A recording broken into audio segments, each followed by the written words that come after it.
Assalamualaikum warahmatullahi wabarakatuh. Saya Ratu Kana Jasmine dengan NIM 2227914. Di sini saya akan menjawab soal yang telah diberikan oleh Pak Bahar mengenai ekonomi digital. Ada 5 poin pembahasan yang akan dibahas pada video kali ini. Yang pertama yaitu bagaimana peran proyek Palaparing dalam mengatasi kesenjangan digital di Indonesia, terutama di daerah-daerah terpencil. Yang kedua yaitu apa tantangan utama yang dihadapi pemerintah dalam mendorong adopsi teknologi 5G di Indonesia. Yang ketiga yaitu sejauh mana inisiatif Making Indonesia 4.0 telah berkontribusi pada peningkatan daya saing industri manufaktur di Indonesia. Yang keempat yaitu bagaimana kebijakan perlindungan data pribadi dapat meningkatkan kepercayaan masyarakat terhadap layanan digital. Dan yang terakhir yaitu apa langkah-langkah yang harus diambil oleh pemerintah untuk memastikan bahwa UMKM di Indonesia dapat beradaptasi dengan ekonomi digital secara efektif. Poin yang pertama yaitu bagaimana peran proyek Palaparing dalam mengatasi kesenjangan digital di Indonesia, terutama di daerah-daerah terpencil. Proyek Palaparing adalah inisiatif besar yang bertujuan untuk memperluas akses internet cepat dan merata di seluruh Indonesia, termasuk di daerah-daerah terpencil dan terluar. Proyek ini memainkan peran penting dalam mengatasi kesenjangan digital di Indonesia dengan cara-cara berikut. Yang pertama yaitu pembangunan infrastruktur. Palaparing menghubungkan seluruh wilayah Indonesia dengan jaringan serat optik. Proyek ini terdiri dari 3 pembagian. Yang pertama yaitu Palaparing Barat, Tengah, dan Timur. Masing-masing jaringan serat optik ini menghubungkan wilayah-wilayah yang sebelumnya sulit dijangkau oleh internet cepat. Dengan adanya infrastruktur ini, daerah-daerah yang selama ini terisolasi dari akses internet dapat terhubung dengan jaringan internet nasional. Selanjutnya ada akses internet untuk daerah terpencil. Di daerah-daerah terpencil seperti pulau-pulau kecil atau daerah perbatasan, kehadiran internet seringkali terbatas. Proyek ini memungkinkan daerah-daerah yang sebelumnya terpinggirkan dapat menikmati koneksi internet yang lebih stabil dan cepat. Ini membantu membuka akses bagi masyarakat di daerah terpencil untuk mendapatkan layanan informasi pendidikan, kesehatan, dan komunikasi yang sebelumnya sulit untuk dijangkau. Yang ketiga yaitu peningkatan kualitas hidup dan pelayanan publik. Akses internet yang lebih baik meningkatkan kualitas pendidikan dengan adanya e-learning, pelatihan online, dan pembelajaran jarak jauh, terutama di daerah-daerah yang kekurangan guru atau fasilitas pendidikan.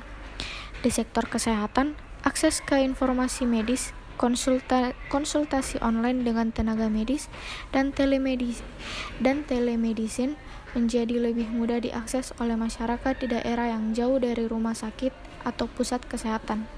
Selain itu, pemerintah juga dapat memberikan layanan publik yang lebih efisien seperti administrasi berbasis digital, e-government, dan sistem pelayanan publik yang lebih cepat. Yang keempat yaitu mendorong ekonomi digital. Dengan koneksi internet yang lebih merata, peluang ekonomi digital semakin terbuka bagi masyarakat di daerah-daerah terpencil. Mereka dapat terlibat dalam ekonomi digital seperti e-commerce, pemasaran online, dan penyedia layanan berbasis teknologi. Akses ke pasar global juga terbuka, memperluas potensi usaha mikro kecil dan menengah UMKM yang ada di daerah-daerah terpencil. Yang kelima yaitu mengurangi kesenjangan digital. Kesenjangan digital antara daerah perkotaan dan pedesaan dapat diatasi dengan hadirnya proyek ini. Di masa lalu, akses internet cepat hanya tersebar di kota besar, sementara daerah-daerah lainnya tertinggal. Dengan Palaparing, kesenjangan ini mulai berkurang. Proyek ini juga mendukung pemerataan akses teknologi yang sangat penting dalam membangun daya saing masyarakat dengan negara di era digital. Yang terakhir yaitu meningkatkan konektivitas antar daerah. Proyek ini juga mempermudah konektivitas antar daerah, terutama di kawasan Indonesia Timur yang geografisnya cukup terpisah-pisah. Jaringan Palaparing memungkinkan transfer data antar wilayah berjalan dengan lebih cepat dan aman, yang pada gilirannya mendukung kelancaran bisnis dan pemerintah. Secara keseluruhan, Proyek Palaparing berperan sebagai pendorong utama dalam pemerataan akses informasi teknologi di Indonesia, membantu mengurangi kesenjangan digital antara daerah perkotaan dan terpencil, serta membuka peluang besar bagi masyarakat di seluruh Nusantara. Poin yang kedua yaitu, apa tantangan utama yang dihadapi pemerintah dalam mendorong adopsi teknologi 5G di Indonesia? Adopsi teknologi 5G di Indonesia memiliki potensi besar untuk mendorong transformasi digital dan meningkatkan kualitas berbagai sektor, seperti industri, pendidikan, dan layanan publik. Namun, pemerintah menghadapi beberapa tantangan utama dalam mendorong penerapan 5G di Indonesia antara lain. Yang pertama yaitu infrastruktur yang belum merata. Salah satu tantangan terbesar adalah kurangnya infrastruktur telekomunikasi yang memadai di seluruh Indonesia. Meskipun beberapa kota besar sudah memiliki jaringan yang mendukung 5G, daerah-daerah terpencil masih banyak yang kesulitan dengan akses 4G dan bahkan 3G. Membangun infrastruktur yang mendukung 5G membutuhkan investasi besar, terutama untuk pemasangan BTS atau Base Transceiver Service Station baru yang lebih padat dibanding teknologi sebelumnya. Yang kedua ada spektrum frekuensi. Keterbatasan spektrum frekuensi yang tersedia untuk 5G adalah masalah lain yang dihadapi spektrum frekuensi yang ideal untuk 5G, seperti 3,5 GHz, sebagian masih digunakan untuk berbagai instansi lain termasuk layanan satelit dan militer. Yang ketiga yaitu investasi dan biaya. Investasi besar diperlukan untuk membangun infrastruktur 5G, baik dari sisi penyedia layanan maupun pemerintah. Operator telekomunikasi harus siap mengeluarkan biaya besar untuk mengupgrade jaringan mereka. Sementara pemerintah juga harus berinvestasi dalam pengaturan dan dukungan regulasi. Selain itu, konsumen mungkin memerlukan perangkat baru yang kompatibel dengan 5G, yang harganya lebih mahal dibandingkan dengan perangkat yang mendukung 4G. Hal ini bisa menghambat adopsi teknologi oleh masyarakat luas, terutama di kalangan menengah ke bawah. Yang keempat yaitu regulasi dan kebijakan. Regulasi yang mendukung adopsi 5G masih dalam tahap pengembangan. Pemerintah perlu merumuskan kebijakan yang tepat terkait penggunaan frekuensi, lisensi, operator, dan aspek teknis lainnya. Yang kelima yaitu kesiapan industri. Banyak industri di Indonesia yang belum siap untuk melakukan transformasi digital yang dibutuhkan oleh 5G. Implementasi 5G membuka peluang besar untuk otomatisasi, IoT atau Internet of Things, dan AI atau Artificial Intelligence, tetapi sebagian besar perusahaan belum sepenuhnya memahami atau siap untuk mengadopsi teknologi ini. Yang keenam yaitu kesadaran dan kesiapan konsumen. Kesadaran masyarakat akan manfaat dan potensi 5G masih relatif rendah. Banyak yang belum memahami perbedaan antara 5G dan 4G, atau bagaimana 5G dapat mengubah cara mereka bekerja, belajar, dan hidup sehari-hari. Selanjutnya yaitu geografi Indonesia. Topografi dan geografi Indonesia yang terdiri dari ribuan pulau menjadi tantangan logistik yang signifikan dalam penyebaran teknologi 5G. Penyediaan infrastruktur jaringan seperti BTS dan kabel optik daerah-daerah terisolasi atau terpencil memerlukan upaya ekstra dan biaya yang lebih tinggi. Yang terakhir yaitu keamanan jaringan. Dengan meningkatnya perangkat yang terhubung melalui IoT dalam jaringan 5G, keamanan cyber menjadi perhatian utama. Potensi serangan cyber dapat meningkatkan seiring dengan jumlah perangkat yang terkoneksi. Pemerintah dan penyedia layanan harus memperkuat langkah-langkah keamanan untuk melindungi data dan jaringan dari ancaman. Secara keseluruhan, adopsi teknologi 5G di Indonesia membutuhkan upaya kolaboratif yang kuat antara pemerintah, sektor swasta, dan masyarakat.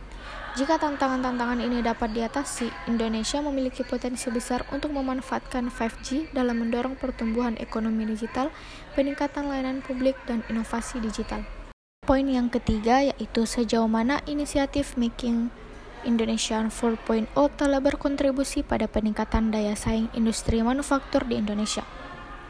Inisiatif Making Indonesia 4.0 adalah peta jalan yang diluncurkan oleh pemerintah Indonesia pada tahun 2018 dengan tujuan untuk mempersiapkan negara menghadapi revolusi industri keempat, yaitu Industri 4.0. Program ini bertujuan untuk mentransformasi sektor manufaktur Indonesia agar lebih kompetitif, berbasis teknologi, dan terintegrasi dengan teknologi digital. Sejauh ini, inisiatif ini telah berkontribusi pada peningkatan daya saing industri manufaktur Indonesia dalam beberapa cara. Yang pertama yaitu peningkatan produktivitas melalui otomatisasi dan digitalisasi. Dengan otomatisasi, produktivitas manufaktur meningkat karena proses produksi menjadi lebih efisien, cepat, dan akurat. Yang kedua yaitu pengembangan ekosistem industri cerdas. Program ini mendorong pembentukan ekosistem industri cerdas yang terintegrasi di mana manufaktur, rantai pasokan, dan layanan berbasis teknologi dapat terhubung. Yang ketiga yaitu peningkatan daya saing di pasar global. Dengan meningkatnya efisiensi dan kualitas produk, perusahaan manufaktur Indonesia mampu bersaing dengan negara-negara lain yang lebih maju di ekspor. Yang keempat yaitu fokus pada 5 sektor utama. Dengan fokus pada sektor-sektor ini, Indonesia dapat memaksimalkan potensi industri yang sudah berkembang dan menjadikannya sebagai motor pertumbuhan ekonomi serta daya saing di level internasional. Selanjutnya yaitu penciptaan lapangan kerja baru yang berbasis teknologi. Pemerintah juga berupaya meningkatkan keterampilan tenaga kerja melalui program reskilling dan upskilling sehingga mereka bisa beradaptasi dengan kebutuhan industri yang semakin digital. Yang terakhir yaitu insentif dan dukungan pemerintah. Pemerintah memberikan dukungan berupa insentif fiskal seperti tax holiday dan super deduction bagi industri yang berinvestasi dalam riset dan pengembangan atau yang mengadopsi teknologi tinggi. Inisiatif Making Indonesia 4.0 telah memberikan kontribusi yang signifikan terhadap peningkatan daya saing industri manufaktur Indonesia melalui adopsi teknologi canggih, peningkatan produktivitas, dan penguatan ekosistem industri. Poin yang keempat yaitu bagaimana kebijakan perlindungan data pribadi atau UU PDP dapat meningkatkan kepercayaan masyarakat terhadap layanan digital. Kebijakan perlindungan data pribadi atau UU PDP diterapkan di Indonesia memiliki peran penting dalam meningkatkan kepercayaan masyarakat terhadap layanan digital. Adopsi undang-undang ini diharapkan dapat memberikan jaminan bahwa data pribadi pengguna yang seringkali digunakan dalam berbagai transaksi digital akan dilindungi dengan baik dan tidak disalahgunakan. Beberapa cara bagaimana undang-undang PDP dapat meningkatkan kepercayaan masyarakat terhadap layanan digital adalah sebagai berikut. Yang pertama yaitu transparansi dalam pengelolaan data. Undang-undang ini mewajibkan penyelenggaraan sistem elektronik untuk memberikan informasi yang jelas dan transparan mengenai tujuan, cara, dan ruang lingkup pengumpulan data pribadi. Yang kedua yaitu hak akses dan pengendalian data. Ini mengurangi kekhawatiran bahwa data pribadi akan disalahgunakan atau disebarkan tanpa persetujuan mereka. Selanjutnya yaitu tindakan tegas terhadap pelanggaran. Kepastian hukum ini memberikan sinyal kepada masyarakat bahwa pemerintah serius dalam melindungi data pribadi mereka dan bahwa pelanggaran tidak akan dibiarkan begitu saja. Selanjutnya yaitu penguatan keamanan sistem digital. Dengan sistem keamanan yang lebih baik, kepercayaan pengguna terhadap layanan digital semakin tinggi karena mereka merasa data mereka akan tetap aman dan terlindungi. Yang terakhir yaitu meningkatkan kepatuhan perusahaan terhadap regulasi. Pengguna yang merasa perusahaan menjaga dan melindungi data pribadi, mereka dengan serius cenderung lebih loyal dan lebih aktif menggunakan layanan tersebut. Kebijakan perlindungan data pribadi berperan krusial dalam menciptakan rasa keamanan dan kepercayaan bagi masyarakat dalam menggunakan layanan digital. Dengan adanya regulasi yang jelas, hak-hak pengguna yang terlindungi, dan saksi bagi pelanggaran, masyarakat menjadi lebih percaya bahwa data pribadi mereka akan dikelola dengan aman dan tidak disalahgunakan. Hal ini pada akhirnya mendorong pertumbuhan ekonomi digital di Indonesia karena semakin banyak yang merasa nyaman bertransaksi dan berinteraksi secara online.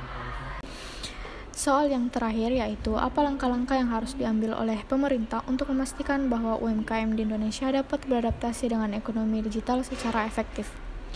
Langkah-langkah pemerintah untuk mendukung UMKM beradaptasi dengan ekonomi digital yang pertama yaitu meningkatkan literasi digital, yang kedua penyediaan infrastruktur digital yang memadai, yang ketiga pemberian dukungan finansial, yang keempat pembentukan ekosistem digital yang kondusif, dan yang terakhir yaitu pengembangan UMKM berbasis data. Dengan menerapkan langkah-langkah di atas, diharapkan UMKM di Indonesia dapat semakin berdaya saing di era digital dan memberikan kontribusi yang lebih besar bagi perekonomian nasional. Itu tadi penjelasan dari saya, lebih dan kurangnya mohon dimaafkan. Semoga apa yang saya sampaikan bisa bermanfaat. Assalamualaikum warahmatullahi wabarakatuh.